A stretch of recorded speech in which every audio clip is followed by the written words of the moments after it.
রোজাদাররা ছাড়া কেউ রাইয়ান দরজা দিয়ে ঢুকতে পারবে না। আবার বিশ্বনবী বললেন, একবার রাইয়ান দরজা দিয়ে ঢুকার সুযোগ যে পেয়ে যাবে চিরকালের জন্য তার গলার তৃষ্ণা মিটে যাবে।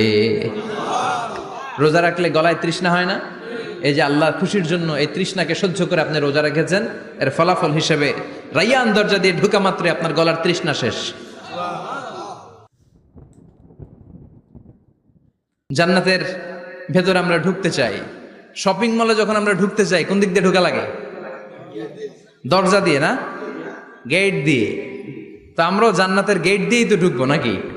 আমরা জান্নাতের কোনো না কোনো গেট দিয়ে ঢুকতে হবে। বিশ্বনবী ফরমান, বুখারীর বর্ণনা, ইন্নালিল জান্নাতি সামানিয়াতু আবওয়াব, জান্নাতের ভেতরে 8টা দরজা আছে। কয়টা? বিশ্বনবী একবার সাহাবাদেরকে নিয়ে ওয়াজ করছেন, বলছেন তোমাদের মধ্যে এমন একজন ব্যক্তি আছে